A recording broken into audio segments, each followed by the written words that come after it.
A hush falls over the cabin. Not the usual quiet anticipation of takeoff, but a thick, charged silence.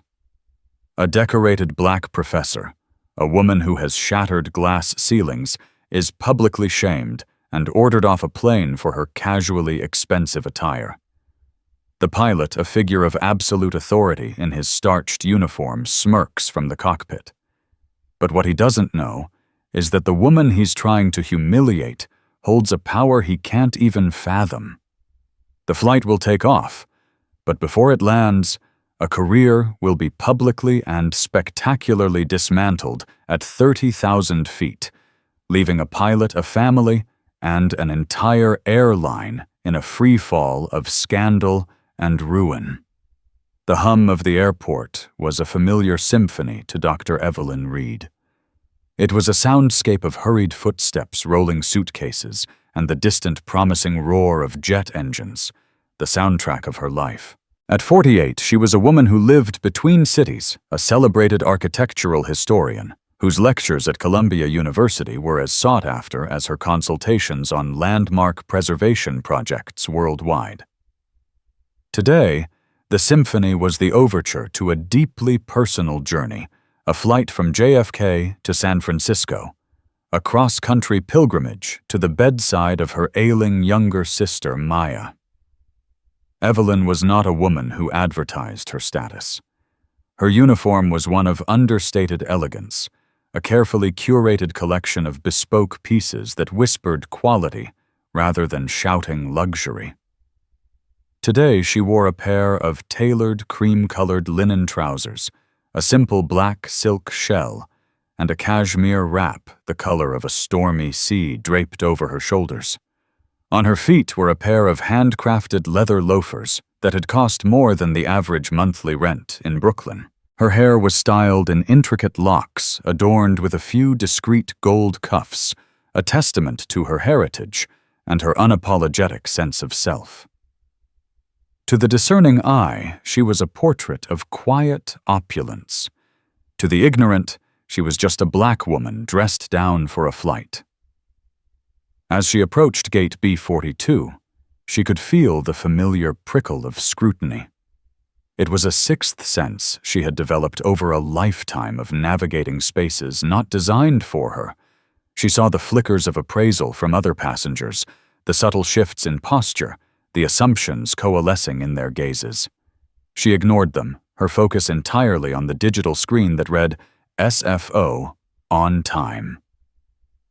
The boarding process began, and Evelyn, holding a first-class ticket, was among the first to file down the jet bridge. She found her seat 2A, a spacious pod at the front of the cabin. She settled in the supple leather, a small comfort against the anxiety gnawing at her. Her phone buzzed, a text from her brother-in-law, Mark. "No change. The doctors are managing her pain." Evelyn's fingers tightened around the phone. Managing pain. The euphemism was a cold stone in her stomach. It was then that she first saw him, Captain Adrian Thorne. He was standing at the cockpit door, one hand braced against the frame, surveying the boarding passengers. He was the archetype of a pilot, tall, chiseled jaw, an air of unshakable confidence that bordered on arrogance. His uniform was immaculate, the gold stripes on his epaulets gleaming under the cabin lights. His eyes, a pale, piercing blue, swept over the first-class cabin and landed on Evelyn. It wasn't a glance. It was an assessment. His gaze traveled from her expensive loafers up to her locks, and a faint, almost imperceptible sneer tightened the corner of his mouth. Evelyn met his stare, her own expression unreadable. She had seen that look 1,000 times before. It was the look of a man who saw her not as a paying passenger, not as a professional, but as an anomaly, someone who didn't fit his preconceived notion of who belonged in this space. She broke the stare first, turning to stow her carry-on in the overhead bin, a deliberate, unhurried movement that belied the sudden tension in her shoulders. The cabin filled. The flight attendants performed their familiar ballet of welcome drinks, and pre-departure checks. The main cabin door was sealed, the jet bridge retracted, and the captain's voice, smooth and authoritative, crackled over the PA system. "Good morning, ladies and gentlemen, and welcome aboard Flight 740 with non-stop service to San Francisco. This is your Captain Adrian Thorne speaking. We're just waiting for the final paperwork from the ground crew, and we should be pushing back from the gate momentarily. Flight time today will be approximately 5 hours and 45 minutes. We'll be cruising at an altitude of 36,000 feet. Cabin crew, please prepare for departure." Evelyn closed her eyes, trying to focus on the rhythmic breathing exercises her therapist had taught her. Inhale, peace. Exhale, anxiety. But the peace wouldn't come. The captain's voice, for all its practiced calm, had an undercurrent that set her on edge. 10 minutes passed. Then 20. The plane remained stubbornly attached to the gate. A murmur of restlessness rippled through the cabin. Evelyn opened her eyes. The lead flight attendant, a woman with a perpetually strained smile, was hurrying up and down the aisle, offering refills and reassurances. "Just a minor delay, folks. We appreciate your patience." Evelyn knew it wasn't a minor delay. She had flown enough to recognize the difference between routine paperwork and a genuine issue. Something was wrong. And then the cockpit door opened again. Captain Thorne emerged, his face a mask of controlled authority. He walked directly to her seat. He didn't bend down to speak to her discreetly. He stood over her, his presence casting a literal shadow. "Ma'am," he began, his voice loud enough for the entire first-class cabin to hear, "I'm going to have to ask you to deplane." The captain's words hung in the air, thick and suffocating. A collective sharp intake of breath was audible from the surrounding seats. Evelyn stared up at Captain Thorne, her mind a maelstrom of disbelief and a cold, familiar rage. She had been profiled, questioned, and followed in high-end stores. She had been mistaken for the help at academic conferences, but never in her 25 years of extensive travel had she been ordered off a plane. "I beg your pardon." Her voice was low, dangerously calm. It was a tone her graduate students had learned to fear more than any shout. "You heard me," Thorne said, his voice clipped. He gestured vaguely at her attire. "Your clothing is not appropriate for this cabin. It's too casual. It's disturbing the other passengers." The lie was so audacious, so patently false, that for a moment Evelyn was speechless. She glanced around. A man in a wrinkled suit across the aisle was staring intently at his phone, pretending not to listen. A woman in yoga pants and a designer hoodie 2 rows back met Evelyn's eyes for a fleeting second before looking away, a blush of what might have been shame or embarrassment creeping up her neck. No one was disturbed. The only disturbance was the captain himself standing there like a petty tyrant. "My clothing," Evelyn repeated, her voice dripping with incredulity. She looked down at her silk shell, her linen trousers. "Captain, I can assure you my trousers cost more than your entire uniform. What is the actual problem?" Thorne's jaw tightened. The challenge in her tone, the utter lack of fear or subservience, clearly rattled him. "The problem is that I am the captain of this aircraft. I am responsible for the safety and comfort of everyone on board, and your presentation is not conducive to a first-class environment. Now, are you going to leave voluntarily, or do I need to have you removed?" The threat was naked, brutal. He was flexing his power, enjoying it. He was counting on her to make a scene, to cry racism, to give him the justification he needed. Evelyn would not give him the satisfaction.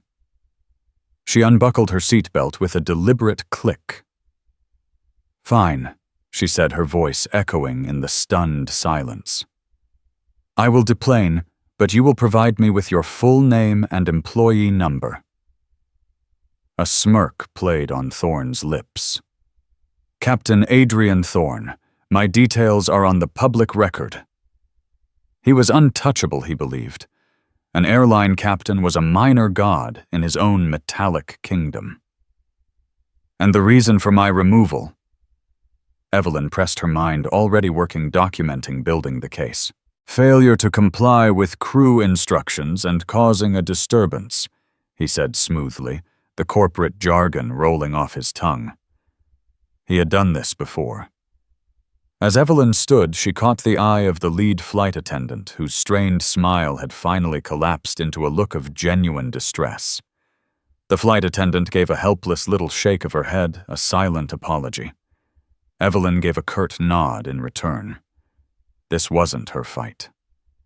Walking down the aisle felt like a perp walk. Every eye was on her. She could feel their pity, their curiosity, their silent judgment. She held her head high, her back ramrod straight. She would not let this man, this small, insecure man, strip her of her dignity. As she stepped into the jet bridge, 2 airport security officers were waiting. Thorne had already called them. The humiliation was complete, a carefully orchestrated performance. "Is there a problem, Captain?" one of the officers asked. "No problem," Evelyn answered before Thorne could speak. "The captain and I have had a disagreement about the dress code." She turned to face Thorne one last time, her gaze locking onto his. "You've made a grave error in judgment today, Captain Thorne." He just laughed, a short, dismissive bark. "Have a nice day." He turned and disappeared back onto the plane. The jet bridge door hissed shut, a final metallic punctuation mark on her ejection. She was left in the sterile tunnel with the 2 security officers and a gate agent who was wringing her hands. "Dr. Reed," the gate agent asked tentatively, reading the name on her boarding pass. "I am so sorry. I don't know what happened. Captain Thorne he radioed and said there was a disruptive passenger in 2A, and we needed to have security meet the aircraft." "He said I was being disruptive," Evelyn asked, her voice dangerously soft. "Yes, well, no," the agent stammered. He said you were a non-compliant female." Non-compliant. The word was a slap. It was the language of control, of dominance. It was the word a man like Thorne used for a woman who didn't shrink. The fury that Evelyn had been holding in check threatened to boil over, but hot anger was a luxury she couldn't afford. Cold, calculated action was what was required now. Her sister was waiting. This delay, this public humiliation was more than an inconvenience. It was a barrier between her and her family in a time of crisis. "I need to get to San Francisco," Evelyn said, her voice firm, turning to the gate agent. "Immediately. Book me on the next available flight. Any airline. I don't care about the cost." "Of course, Dr. Reed. Right away." The agent scurried back towards the desk, eager to escape the tense atmosphere. Evelyn turned to the security officers. "And I will be filing a formal complaint against Captain Thorne and this airline. I'll need your names and badge numbers as witnesses to my removal." The officers who had been standing by awkwardly exchanged a look. They had seen it all. The arrogant pilot, the calm, well-dressed woman. They knew a power play when they saw one. The older of the 2 nodded. "Of course, ma'am." As the gate agent frantically typed at her computer, Evelyn pulled out her phone. Her hands were trembling slightly, not with fear, but with adrenaline. She had a few calls to make. The first was to Mark, to let him know she'd be late. The second was to her lawyer. And the third call was to a number she hadn't dialed in years. A number that connected her to a part of her life she had left behind, a part that had given her a very particular and very potent set of skills. Captain Adrian Thorne may have won the battle at the gate, but he had just started a war with a woman who had the power to ground him. Permanently. He just didn't know it yet. The fluorescent lights of the airport terminal felt harsh and unforgiving after the cocoon of the first-class cabin. Evelyn found a quiet corner near a deserted gate, the frantic energy of the departure hall a stark contrast to the cold dread coiling in her gut. She sank into a hard plastic chair, the phone feeling heavy in her hand. Her conversation with Mark had been brief and painful. Maya's condition was fragile. Every hour mattered. This wasn't just about wounded pride anymore. It was about stolen time. She took a deep breath and dialed the second number on her list, her lawyer, a sharp, no-nonsense woman named Brenda, who had handled the legal side of Evelyn's academic and consulting work for years. "Brenda, it's Evelyn. I'm at JFK. I've been forcibly deplaned." "What?" Brenda's voice crackled with immediate concern. "On what grounds?" Evelyn recounted the incident with clinical precision, her voice devoid of emotion. She detailed Thorne's words, the invented dress code violation, the public humiliation, the lie about her being disruptive. "It's a classic case of racial and gender discrimination," Brenda stated flatly. "Consumer profiling. We can sue the airline for damages, emotional distress. We'll make them pay Evelyn. But it will take time." "Time is what I don't have," Evelyn replied, the first crack appearing in her composure. "My sister, she's not doing well. I need to get there." "I know. I'm so sorry, Brenda said, her tone softening. "The gate agent is rebooking you." "Yes, on a flight in 3 hours. 3 hours I should be spending in the air." "Okay, let me handle the immediate fallout," Brenda said, her professional resolve kicking in. "I'll draft a letter of intent to sue. I'll get it to the airline's general counsel before you even land in San Francisco. I'll contact the FAA. We'll put the pressure on. You just focus on getting to Maya." Ending the call, Evelyn felt a small measure of relief. Brenda was a shark, and she was now circling the airline. But it wasn't enough. A lawsuit was a long game. Captain Thorne was still in the air, smug and secure in his cockpit, flying towards the same city she was desperately trying to reach. The injustice of it was a bitter pill, and that brought her to the third call. Her thumb hovered over a contact simply labeled FAA Personal. It was a number connected to a man named David Chen, a ghost from a past life. Before she was Dr. Evelyn Reed, celebrated academic, she was just Evelyn Reed, one of the youngest and most promising aviation safety investigators for the Federal Aviation Administration. It had been a different lifetime. A lifetime before academia had seduced her with its quiet libraries and intellectual debates. She had been a field agent, one of a handful of women in a ferociously male-dominated world. She'd investigated crash sites, analyzed black boxes, and interrogated pilots who had made fatal errors. She had learned the intricate, labyrinthine regulations of the FAA by heart. She knew the pressure points, the loopholes, and the precise language that could make or break a career. More than that, she had been instrumental in co-authoring and implementing a new set of protocols in the late 1990s, the Designated Examiner Representation and Oversight Program, or DRO. It was a system designed to create a layer of expert civilian oversight for the FAA's own pilot certification and review processes. The most senior members of DRO, a small, almost secret cadre of highly trusted former investigators and aviation law experts, were granted extraordinary authority. They were examiner-designates, with the power to conduct field audits, review pilot conduct, and in extreme cases of gross misconduct or endangerment issue, immediate on-the-spot temporary suspensions of a pilot's license pending a full formal review. Evelyn had been one of the architects of that program. And because of her exemplary record and her subsequent stellar career in a demanding public field, Her status as an active examiner-designate had been maintained.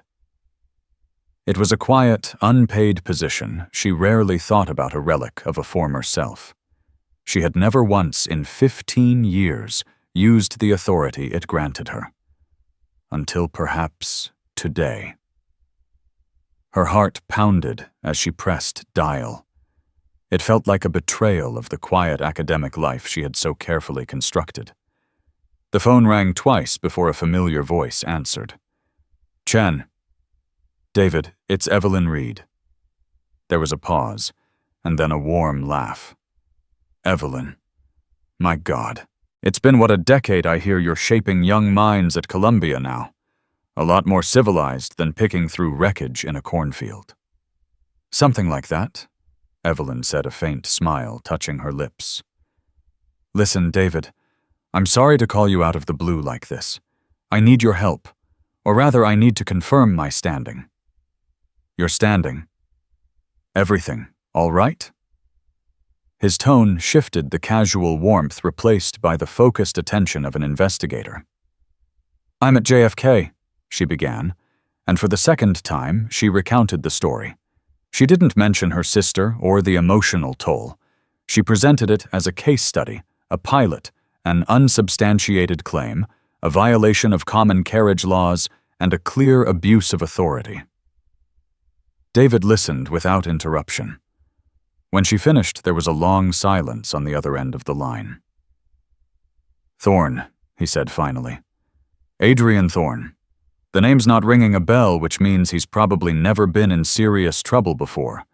But this is beyond the pale. It's not just discrimination, Ev. It's a fundamental misunderstanding of his role as a public accommodation." "I agree," Evelyn said. "So David, my DRO status, is it active?" She could almost hear the gears turning in his head. "You want to invoke?" he asked, his voice low. "Evelyn, you know the gravity of that. An infield suspension. It's the nuclear option. It hasn't been done in years." He accused me of being a non-compliant female to justify removing me from a flight I need to be on to see my dying sister. Evelyn said the words finally tumbling out, raw and unfiltered. He stood over me and lied to my face in front of a plane full of people. He abused his authority in the most egregious way. If this isn't gross misconduct, what is? Another pause. She heard the faint clicking of a keyboard in the background. "I'm looking at your file now," David said. "Status active. Examiner-Designate Level 1 authority. All privileges intact. You're still on the books, Evelyn." He sighed. "The thing is, to issue a temporary suspension, you need to observe the misconduct firsthand. You were removed. You're on the ground." Evelyn looked at the departure board. A new flight to Dallas was now boarding at gate B42. Her flight. Thorne's flight. It was still there. On time. "He hasn't left yet," Evelyn said, a sudden, audacious plan forming in her mind. A plan so daring it took her own breath away. "There was a 20-minute delay before he removed me. What if there's a further hold? What if I can get back on that plane?"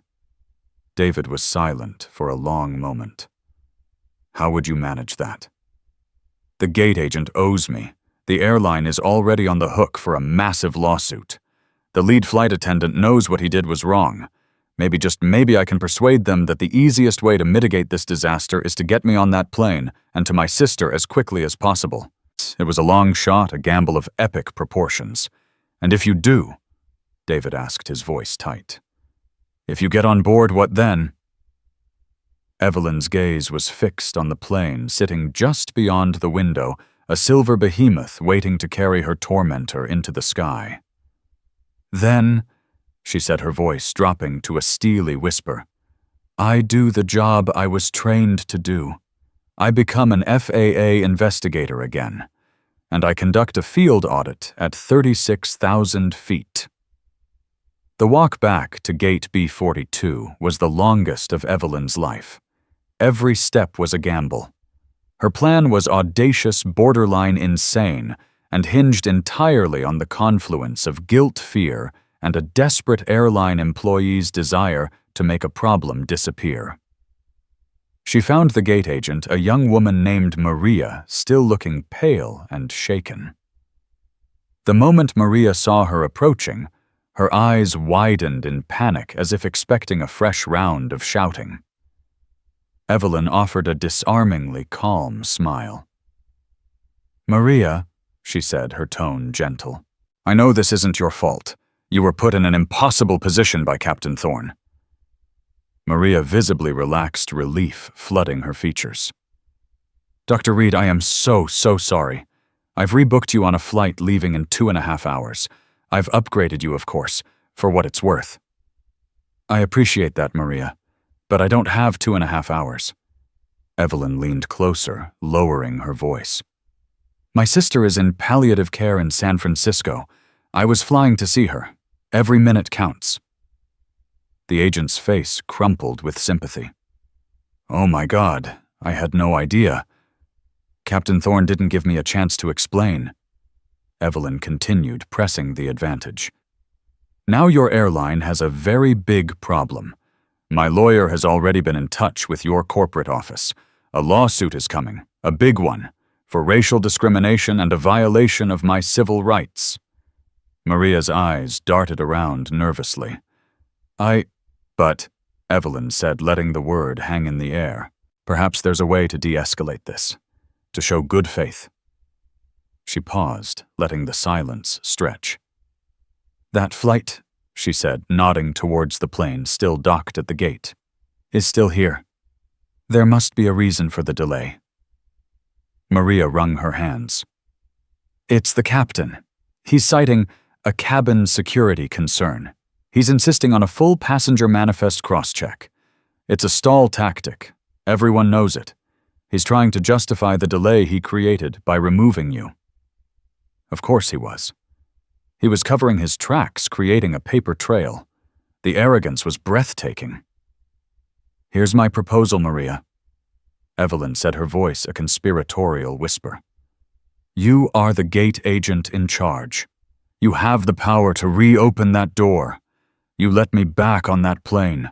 I will go to my seat. I will not say a word to the captain, and I will get to my sister. In return, when my lawyer discusses this with your airline, I will make sure she notes the exceptional service and quick thinking of the ground staff in resolving the situation." It was a Trojan horse of an offer. On the surface, it was a simple solution to a messy problem. Maria could be the hero who pacified the wronged passenger and got the flight out. But for Evelyn, it was the key to the entire operation. Maria hesitated, her mind clearly racing through the airline's rulebook. Letting a deplaned passenger back on board was almost certainly against every protocol, but leaving a passenger with a dying sister and a multi-million-dollar lawsuit simmering on the tarmac was worse. "He'll go crazy," Maria whispered, glancing towards the cockpit. "Let me worry about the captain," Evelyn said firmly. "He's already proven he has poor judgment. The question is, Maria, do you want to be on the right side of this situation, or do you want to be a footnote in the lawsuit?" The threat veiled as it was landed. Maria took a deep breath, a flicker of resolve in her eyes. She was young, ambitious. Her career was just starting. Being named in a massive discrimination lawsuit was not part of the plan. "Okay," she said, her voice barely audible. "Give me your boarding pass." Evelyn handed it over. Maria walked to her terminal, her fingers flying across the keyboard. After a tense minute, she nodded, a look of grim determination on her face. She picked up the phone that connected directly to the jet bridge. "This is the gate agent," she said, her voice surprisingly steady. "We've resolved the issue. The passenger is returning. Prepare the cabin." She hung up before anyone could object. She turned to Evelyn. "The lead flight attendant's name is Helen. She knows this is wrong. She'll help you." "Thank you, Maria." Evelyn said the words imbued with a weight the young agent couldn't possibly understand. "You've done the right thing." Walking down the jet bridge for the second time felt surreal. This time there were no security guards, only the low hum of the auxiliary power unit and the pounding of her own heart. The door to the aircraft was open a crack. As she approached, it swung open fully. The lead flight attendant, Helen, stood there, her face a mixture of shock and something that looked like relief. "Dr. Reed," she whispered, stepping aside to let her pass. "I can't believe it." "Believe it," Evelyn said quietly. "Now I'm going to my seat. I don't want to cause any more of a scene. The captain doesn't even need to know I'm back on board until we're in the air." Helen nodded understanding immediately. The less Thorne knew, the better. She escorted Evelyn back to seat 2A, a silent, complicit partner in the unfolding drama. As Evelyn settled back into the supple leather, the other first-class passengers stared their mouths agape. The woman in the yoga pants gave her a small, supportive smile. The man in the wrinkled suit just shook his head, as if he'd seen it all. Within minutes, the main cabin door was sealed for a second time. A palpable tension filled the air. Everyone was waiting for the explosion from the cockpit, but it never came. Thorne, cocooned in his little world of instruments and checklists, was likely still congratulating himself on his victory, unaware that the evidence for his prosecution had just slipped back onto the plane. The pre-flight announcements began again, this time from the first officer, his voice tight and professional. There was no mention of the delay, no explanation for the bizarre passenger ballet. And then finally, the plane began to push back from the gate. As the aircraft taxied towards the runway, Evelyn gazed out the window at the sprawling expanse of JFK. She felt a strange sense of detachment, as if she were watching a movie. She was no longer just Evelyn Reed, the grieving sister, or Dr. Reed, the wronged academic. She was Examiner-Designate Reed, a federal agent behind enemy lines. The engine spooled up with a deafening roar, pressing her back into her seat. The plane hurtled down the runway, and with a graceful, powerful surge, lifted into the sky. They were airborne. The seatbelt sign pinged off. The spell was broken. Captain Adrian Thorne was now in federal airspace, and Evelyn Reed was on his plane armed with a authority he couldn't comprehend. The trial was about to begin at 36,000 feet. The ascent was smooth, a seamless climb through the hazy New York sky into the brilliant, unforgiving blue of the stratosphere. Below, the city shrank to a glittering map a world away from the sterile, pressurized cabin where the drama was about to unfold. For the first hour of the flight, an uneasy truce held. The cabin crew moved with a quiet, almost fearful efficiency. Drinks were served, snacks were offered, but the atmosphere remained thick with unspoken tension. Evelyn accepted a glass of water, her mind a whirlwind of preparation. She replayed the FAA regulations in her head, the specific codes and statutes that Thorne had violated, Section 91. Careless or reckless operation. Section 121. Responsibility for operational control, and most damningly the common carriage laws that prohibited unjust discrimination. She marshaled her arguments, constructing the case brick by brick. She watched the cabin. Helen, the lead flight attendant, studiously avoided the cockpit. The other attendants followed her lead. They knew something was deeply wrong. They were witnesses, and their silence was a form of complicity that Evelyn could use. About 90 minutes into the flight, as they soared over the vast plains of the Midwest, Captain Thorne's voice crackled over the PA system again. It was a standard folksy update on their position and the weather in San Francisco. The voice was relaxed, confident, utterly oblivious. It was the voice of a man who believed he had won. That was Evelyn's cue. She unbuckled her seatbelt and stood up. The simple act seemed to suck the air out of the cabin. She walked calmly to the front galley where Helen was preparing a tray. "Helen?" Evelyn said, her voice low but firm. "I need you to open the cockpit door." Helen froze a coffee pot, hovering in her hand. "Dr. Reed, I can't. You know the rules. It's locked for the entire flight." "I am aware of the rules," Evelyn said. "I am also aware of a specific FAA provision that allows for in-flight access under special circumstances, including an official inspection by a credentialed representative." Helen stared at her, her expression a mixture of confusion and dawning comprehension. "A representative of who?" Evelyn reached into her handbag and pulled out her wallet. Tucked into a hidden flap was a government ID card she hadn't looked at in 15 years. It was slightly faded, but the seal of the Federal Aviation Administration was unmistakable, as was her photograph, and the title beneath it, Examiner-Designate. She held it up for Helen to see. "Of the FAA," she said. Helen's eyes widened, her mouth falling open. She looked from the ID back to Evelyn's face, as if seeing her for the first time. The casually dressed black woman from 2A was suddenly a figure of immense, terrifying authority.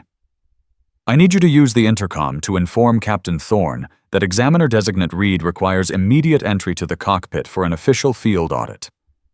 Evelyn instructed her voice, leaving no room for argument. "Use those exact words. He will know what they mean." Shaking, Helen put down the coffee pot and picked up the cabin intercom. Her voice trembled as she spoke.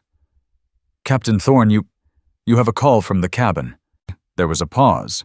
Then Thorne's irritated voice came back. "What is it, Helen? I'm busy." Helen took a deep breath. Her eyes locked on Evelyn's. "Captain Examiner-Designate Reed requires immediate entry to the cockpit for an official field audit."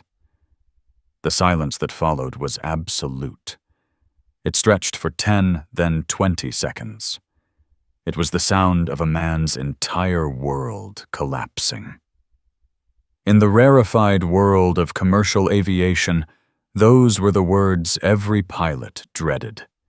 It was the equivalent of the FBI showing up at your door with a warrant. Finally, a faint metallic click echoed through the galley. The cockpit door was unlocked. Evelyn gave Helen a single reassuring nod. "Thank you, Helen. You can inform the rest of the crew to continue their duties." She pushed the door open and stepped inside. The cockpit was a small, dark space, illuminated by the glow of 100 tiny lights and the vast panorama of the sky ahead. Captain Adrian Thorne was swiveled in his chair, his face ashen. The confident smirk was gone, replaced by a look of pure, unadulterated shock. The first officer, a younger man, stared at her with wide, panicked eyes. "You," Thorne whispered the single word, choked with disbelief. "Me," Evelyn said, closing the door behind her. "Dr. Evelyn Reed. And also, as you've just been informed, FAA Examiner-Designate Reed." She held up her credentials again. "I believe you and I have some things to discuss." Thorne stared at the ID, then back at her face. The color was draining from his cheeks. This is a joke. It's fake." "I assure you, Captain, it is not," Evelyn said coldly. "You can radio FAA dispatch and verify my credentials. My designation number is ED749 Alpha, but I suggest you do it quickly, because as of this moment, this cockpit is the site of an official investigation." The first officer, whose name tag read Wallace, swallowed hard. "Sir, maybe we... "Shut up, Wallace!" Thorne snapped, his composure starting to crack. He turned back to Evelyn, a desperate, cornered look in his pale blue eyes. "What is this? You can't just barge in here." "I can, and I have," Evelyn stated. "You are the pilot in command of this aircraft. You are responsible for every decision made on it. At John F. Kennedy International Airport approximately 2 hours ago, you made a decision to deplane a passenger based on what you claimed was an inappropriate dress code, a claim you knew to be false." The passenger was being... The passenger, Evelyn interrupted, her voice like ice, was me. You lied. You abused your authority. You discriminated against me in full view of your crew and other passengers. You then filed a false report with the ground agent claiming I was non-compliant in an attempt to cover your actions. That, Captain, is not just poor customer service. It is gross misconduct. It is reckless operation. And it calls into serious question your fitness to command. Thorne was unraveling. This is because I kicked you off the plane. This is revenge. This is not revenge. Captain Thorne, this is regulation, Evelyn corrected him. My personal feelings are irrelevant. My duty under the authority granted to me by the Federal Aviation Administration is to ensure the safety and integrity of the national airspace. And a pilot who makes operational decisions based on personal prejudice is a threat to that safety. She took a small digital voice recorder from her pocket and placed it on the central console.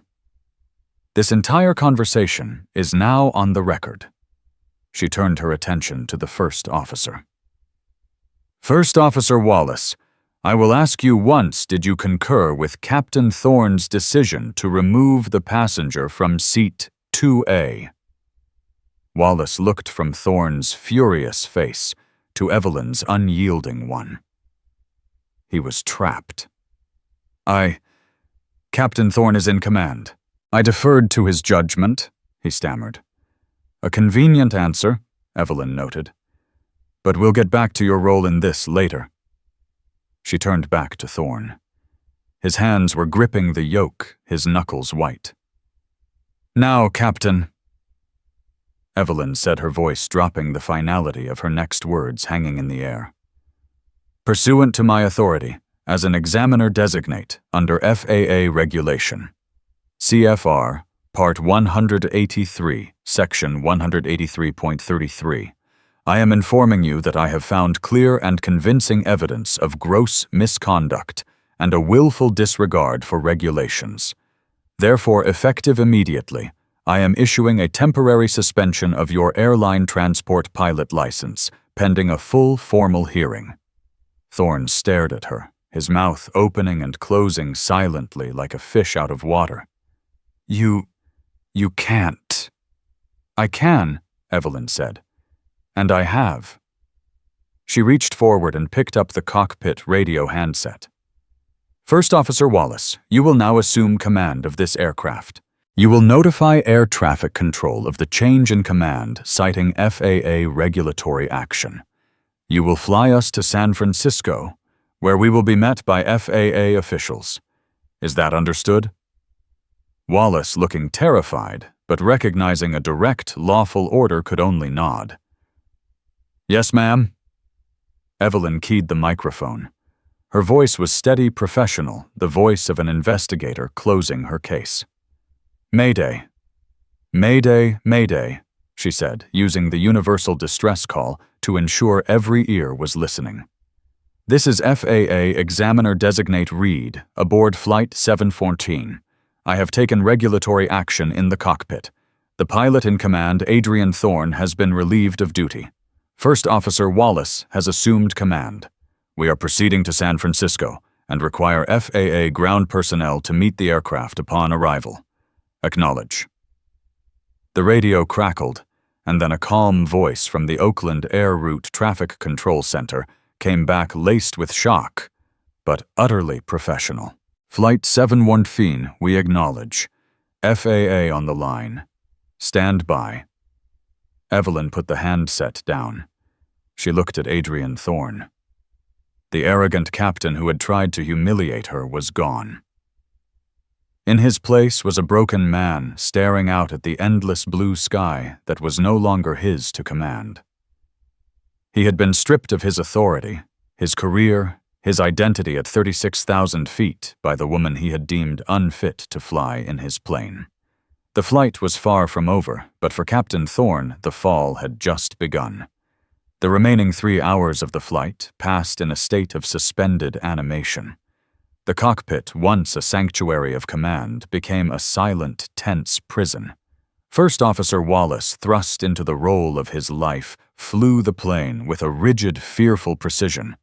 He communicated with air traffic control in clipped, professional tones, the gravity of the situation lending a new weight to his voice. He was no longer the deferential subordinate. He was the pilot in command, a title he had earned under the most extraordinary circumstances imaginable. Adrian Thorne sat catatonically in the right-hand seat, stripped of his authority. He stared blankly at the instruments, the familiar lights and gauges now alien to him. He was a passenger in his own cockpit. The shock had given way to a pallid, simmering rage. He refused to look at Evelyn, who had taken a position standing behind the two pilots, an unmoving, silent observer, ensuring the transfer of command was executed without incident. Her presence was a constant, suffocating reminder of his spectacular fall from grace. In the cabin, Helen had briefed the other flight attendants. A new, more profound silence fell over the passengers. The gossip and speculation that had followed Evelyn's return to the plane were replaced by a sense of awe and fear. They didn't know the details, but they knew something unprecedented had happened in the cockpit. They could feel the shift in the aircraft's very soul. The woman in 2A was no longer just a passenger. She was an enigma, a figure of power who had brought a god of the skies crashing down to earth. The descent into San Francisco was beautiful. The Golden Gate Bridge emerged from the coastal fog, the city's iconic hills bathed in the late afternoon sun. For Evelyn, the sight brought no joy, only a fresh wave of anxiety. Maya. This entire surreal ordeal was a detour from the real crisis in her life. As Wallace guided the 747 onto its final approach, the radio crackled to life with instructions from the SFO tower. Flight 714, you are cleared to land on runway 28L. Taxi to the designated hardstand in the cargo area. I repeat, do not proceed to the passenger gate. Emergency vehicles and FAA officials will meet you on the tarmac. The landing was one of the smoothest Evelyn had ever experienced. Wallace seemed to pour all his fear and adrenaline into a single perfect touchdown. As the plane taxied away from the main terminal towards a remote, isolated section of the airport, the passengers began to murmur, pressing their faces to the windows. Waiting for them on the tarmac was not the usual ground crew, but a collection of official vehicles, airport police, a mobile command unit, and 2 black sedans with government plates. The moment the engines spooled down, the cabin door was opened not by a gate agent, but by 2 grim-faced men in FAA windbreakers. Evelyn met them at the door. "Examiner-Designate Reed?" the senior official asked. "Yes," she confirmed. "The subject Adrian Thorne is secured in the cockpit. First Officer Wallace is in command." "We'll take it from here," the official said, nodding with respect. "We have a car waiting to take you wherever you need to go. Your statement can be given tomorrow." He understood. He had been briefed on the personal circumstances driving her journey. Evelyn's only request was to have her checked luggage retrieved immediately. While the FAA officials boarded the plane to take Thorne and the flight crew into custody for debriefing, a baggage handler, dispatched with urgency, brought her suitcase directly to the car. The passengers would be deplaned on the tarmac, and bussed to the terminal, left to grapple with the story they would tell for the rest of their lives. Evelyn didn't look back at the plane. She didn't need to see Thorne being escorted down the stairs, his career in ruins. Her focus was singular Maya. The drive to the hospital was a blur of traffic lights and freeways. The adrenaline that had sustained her for the past 8 hours began to recede, leaving behind a bone-deep weariness and a tidal wave of grief. She had won the battle in the sky, a victory for justice and against prejudice. But here on the ground, she was facing a fight she could not win. She found Maya's room on the 4th floor of the palliative care wing. The quiet hum of medical equipment had replaced the roar of jet engines. Mark, her brother-in-law, met her at the door, his face etched with exhaustion and love. He wrapped her in a hug that spoke volumes. "You made it," he whispered. Evelyn walked over to the bed. Maya was asleep, her breathing shallow. The fiery, vibrant woman who had taught Evelyn how to ride a bike and sneak out of the house as a teenager was frail, a pale shadow of her former self. Evelyn sank into the chair beside the bed, took her sister's hand, and finally the composure she had maintained through it all shattered. The tears came silent and hot for her sister, for the time she had lost, for the ugliness of the world she had just confronted. The next few days were a vigil, a sacred, painful time of shared memories and quiet goodbyes. Evelyn's world shrank to the 4 walls of that hospital room. The drama of Flight 714 seemed a world away. But the world had not forgotten. The story leaked by a passenger on social media had exploded. "Pilot delays takeoff to remove Black Professor" was the headline, but the twist was what made it a viral sensation. Then she cancels their license mid-flight. It was a David and Goliath story for the modern age, a tale of poetic justice so perfect it seemed scripted. The airline buried under an avalanche of bad press, and a plummeting stock price went into full damage control. They issued a public apology to Dr. Reed, fired Adrian Thorne, and suspended First Officer Wallace and the entire cabin crew pending a full investigation. Brenda Evelyn's lawyer was fielding settlement offers that grew more astronomical by the hour. David Chen called her from the FAA. "The hearing is a formality," he said. "Thorne's career is over. We're looking into a pattern of complaints on his record that were previously dismissed. Your actions have uncovered a systemic problem. Wallace, the first officer. He's being hailed as a hero. He followed a lawful order under extreme pressure. He'll be a captain before the year is out. And you, my friend," he added, his voice full of admiration, "are a legend." Evelyn felt nothing. The victory was hollow. The settlement offers the public vindication. The downfall of Adrian Thorne, none of it mattered in the quiet, sterile room where her sister's life was fading. It was all just noise. 3 days after Evelyn arrived, Maya passed away peacefully in her sleep, her sister holding her hand. After the funeral, a small private affair for close family, Evelyn finally had time to breathe, to process. She sat with Mark on the porch of the home he had shared with Maya, looking out at the calm blue waters of the San Francisco Bay. "You know," Mark said, breaking the silence, "Maya would have loved that story. She would have been so proud of you. You were always her hero, Ev, the one who fought back." Evelyn thought about that. She hadn't felt like a hero. She had felt like a woman pushed too far, a sister desperate to get home. But maybe Mark was right. She had fought back not just for herself, but for every person who had ever been made to feel small, who had been judged and dismissed. A package arrived for her a week later. It was from Helen, the lead flight attendant. Inside was a simple card. "Thank you," it read. "You did what none of us had the courage to do. The entire crew has pooled our resources for a donation in your sister's name to a charity of your choice." Enclosed was a check for a surprisingly large amount. It was then that Evelyn began to see it differently. Her actions had created a ripple effect she had never intended. She had not only brought one man to justice, but had also empowered others. She had forced an airline to confront its own biases.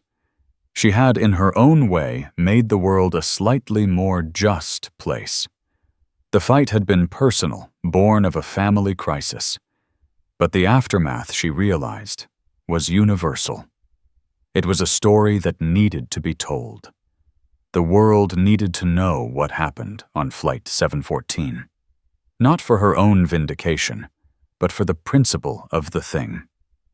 She thought about her students at Columbia, the next generation of architects and designers she was training to build a better, more equitable world.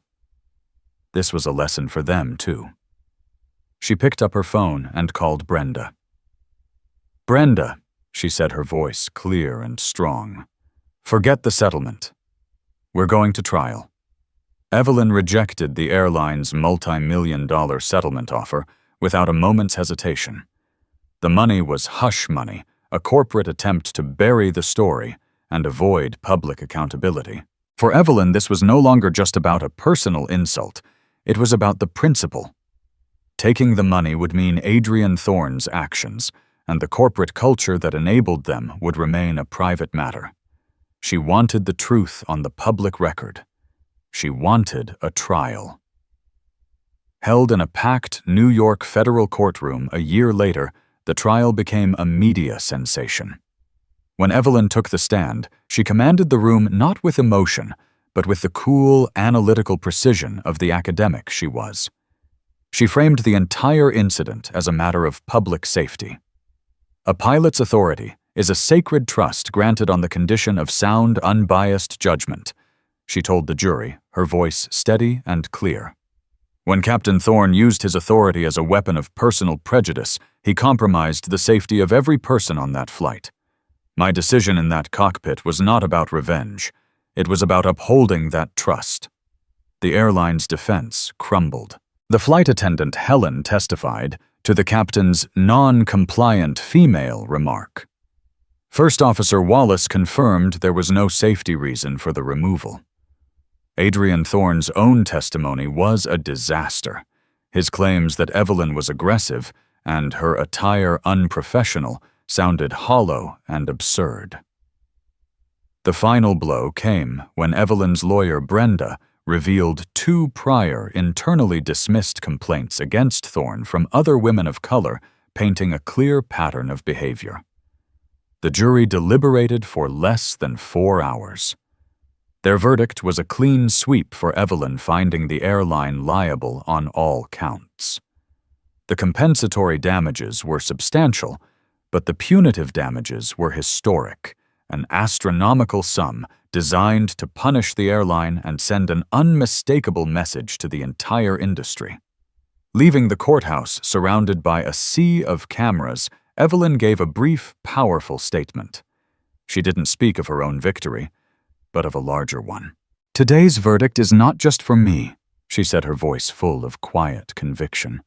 "It's for my sister Maya, who taught me to fight for what is right. It is for every person who has ever been made to feel small. Let this be a clear message: dignity is not a privilege. It is a right. And sometimes you find justice at 36,000 feet. She didn't take any questions. She walked through the throng of reporters to a waiting car, a portrait of the same unshakable grace she had shown at Gate B-42. The fight was over. The story had been told. And in her sister's name, she had built a lasting monument to justice. What you've just heard is more than a story about a flight. It's a powerful lesson about the abuse of power and the incredible strength it takes to fight back against injustice, even when you're grieving. Dr. Evelyn Reed's story is a testament to the fact that prejudice can be found anywhere from a coffee shop to a cockpit, but so can courage. She faced public humiliation and a deep personal crisis, yet she found the strength not just to stand up for herself, but to enforce the very regulations that were meant to protect us all. Her battle reminds us that one person armed with knowledge and conviction can challenge an entire system and win. If this story moved you, if it made you think, please hit that like button. Share it with your friends and family so this important message can be heard. And don't forget to subscribe to our channel for more true stories of drama, resilience, and justice. Your support helps us continue to bring these powerful narratives to light. Thank you for listening.